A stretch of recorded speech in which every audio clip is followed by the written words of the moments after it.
जय हिंद बच्चों। महामना इंस्टीट्यूट के यूट्यूब चैनल में आप सबका स्वागत है। आज हम लोग क्लास 10th हिंदी माध्यम फिजिक्स प्रकाश का परावर्तन एवं अपवर्तन वाले चैप्टर के अंतर्गत हम लोग गोलीय दर्पण का आवर्धन पढ़ेंगे कि गोलीय दर्पण का आवर्धन क्या होता है। इस चीज़ को हम एक्सप्लेन करें, यानी गोलीय दर्पण, तो गोलीय दर्पण के आवर्धन में अवतल दर्पण भी आता है, उत्तल दर्पण भी आता है। इसके आवर्धन को पढ़ने से पहले हम आपको बता दें कि वीडियो को लाइक अवश्य करें, बेल आइकन को भी प्रेस करें और इस वीडियो को मैक्सिमम स्टूडेंट तक आप शेयर करें ताकि मैक्सिमम स्टूडेंट फिजिक्स के इस महत्वपूर्ण टर्म को समझ सकें। और आवश्यकता समझ में आने पर कमेंट भी आप करें, और हाँ, कमेंट पॉजिटिव होना चाहिए। तो चलिए शुरू करते हैं हम गोलीय दर्पण के आवर्धन के बारे में। देखिए, आवर्धन का शाब्दिक अर्थ होता है, ये गोलीय दर्पण का जो आवर्धन है इसका मतलब होता है कि दर्पण के द्वारा प्रतिबिंब वस्तु से कितना गुना बड़ा बनता है। तो आवर्धन का मतलब यही होता है कि गोलीय दर्पण के द्वारा जो प्रतिबिंब बन रहा है वह वस्तु से कितना गुना बड़ा बन रहा है। अगर हम अवतल दर्पण का उदाहरण लेकर के एक केस देखें तो ये अवतल दर्पण है। अवतल दर्पण का ये ध्रुव P है और अवतल दर्पण के मुख्य अक्ष पर कोई वस्तु AB रखी हुई है और अवतल दर्पण के द्वारा वस्तु AB का प्रतिबिंब A', B' बन रहा है। अगर वस्तु यानी बिंब, अगर बिंब की लंबाई h हो और प्रतिबिंब की लंबाई h' हो, तो ध्यान से सुनिए आप, गोलीय दर्पण के द्वारा बने वस्तु के प्रतिबिंब की लंबाई या प्रतिबिंब की ऊंचाई कह सकते हैं।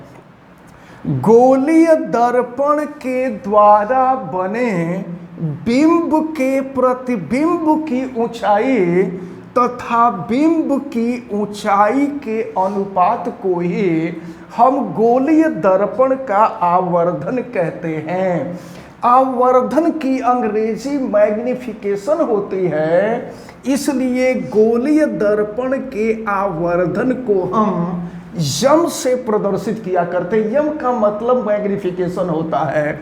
और हम आपको ये बतला दें कि गोलीय दर्पण का आवर्धन प्रतिबिंब की ऊंचाई हमने h' माना है और बिंब की ऊंचाई h है।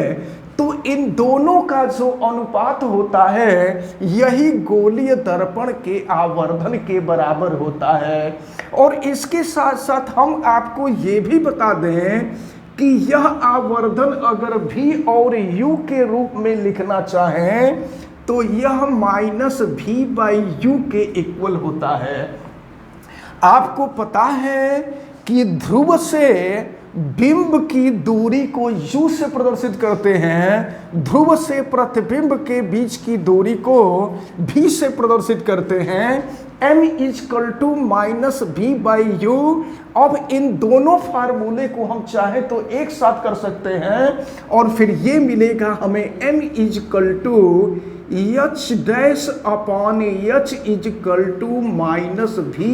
h'-V/U। इस फार्मूले का हम यूज करेंगे अगर किसी गोलीय दर्पण का आवर्धन हमें ज्ञात करना होगा। तो अगर h' और h का मान मालूम हो तो m = h'/h का यूज करेंगे, और अगर हमें u और v का मान मालूम हो तो m = -V/U का हम प्रयोग करेंगे। कुछ बातें जो हम आपको जानकारी के लिए बता दें वो ये है कि बिंब का मतलब वस्तु, बिंब को हमेशा मुख्य अक्ष के ऊपर के तरफ रखते हैं और कोई भी बिंब या कोई भी वस्तु जब मुख्य अक्ष से ऊपर होता है तो मुख्य अक्ष से ऊपर वाली दूरी पॉजिटिव होती है और मुख्य अक्ष से नीचे वाली जो दूरी होती है वो निगेटिव होती है।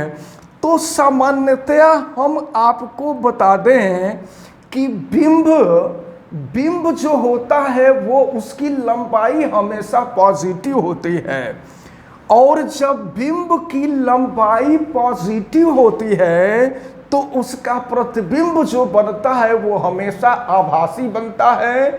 ये कुछ बातें काफी महत्वपूर्ण हैं जिनको आपको ध्यान में रखना है। और एक चीज और आपको ध्यान में रखना है कि अगर बिंब निगेटिव है तो उस स्थिति में प्रतिबिंब जो बनता है वो वास्तविक बनता है। और अगर हम आवर्धन की बात करें तो अगर किसी गोलीय दर्पण का आवर्धन ऋणात्मक आ रहा है, इसका मतलब ये हुआ कि प्रतिबिंब वास्तविक बन रहा है। और अगर आवर्धन पॉजिटिव आ रहा है तो इसका मतलब ये हुआ कि प्रतिबिंब आभासी बन रहा है।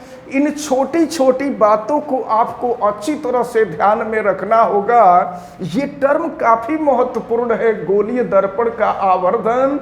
ये आपसे बोर्ड के एग्जाम में तो पूछा ही जाता है, इस पर न्यूमेरिकल भी बहुत आपसे पूछे जाते हैं। और इसी से पता चलता है, इसी फार्मूले से पता चलता है कि कोई भी प्रतिबिंब बिंब से कितना गुना बड़ा बन रहा है या कितना गुना छोटा बन रहा है।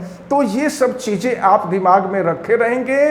यम की वैल्यू निगेटिव आएगी, इसका मतलब कि प्रतिबिंब उल्टा बन रहा है। यम की वैल्यू पॉजिटिव आएगी, इसका मतलब कि प्रतिबिंब सीधा बन रहा है। अगर यम की वैल्यू निगेटिव आएगी, इसका मतलब कि प्रतिबिंब वास्तविक बन रहा है। और यम की वैल्यू पॉजिटिव आएगी, इसका मतलब कि प्रतिबिंब आभासी बन रहा है। और अगर बिंब पॉजिटिव है तो निश्चित रूप से उसका प्रतिबिंब जो होता है वो आभासी होता है, और अगर बिंब निगेटिव है तो उसका प्रतिबिंब वास्तविक होता है। इन छोटी छोटी बातों को आप सबको अच्छी तरह से ध्यान में रखना होगा। तो ये जो चैप्टर है, चैप्टर का नाम है प्रकाश का परावर्तन एवं अपवर्तन। तो परावर्तन यहां तक पूर्ण होता है। अब परावर्तन के बाद हम लोग अपवर्तन पढ़ेंगे।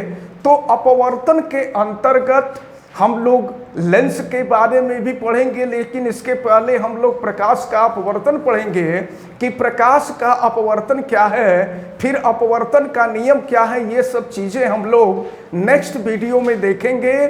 फिलहाल हमें उम्मीद है कि आप सबको अच्छी तरह से ये गोलीय दर्पण का आवर्धन आप सबको समझ में आया होगा। अगर बेल आइकन को प्रेस नहीं किए हैं तो बेल आइकन को प्रेस कर दें। चैनल को सब्सक्राइब नहीं किए हैं तो चैनल को सब्सक्राइब भी करें। अधिक से अधिक स्टूडेंट तक इस वीडियो को शेयर भी करें ताकि सभी स्टूडेंट इसको समझ सकें, और वीडियो को लाइक भी अवश्य करें।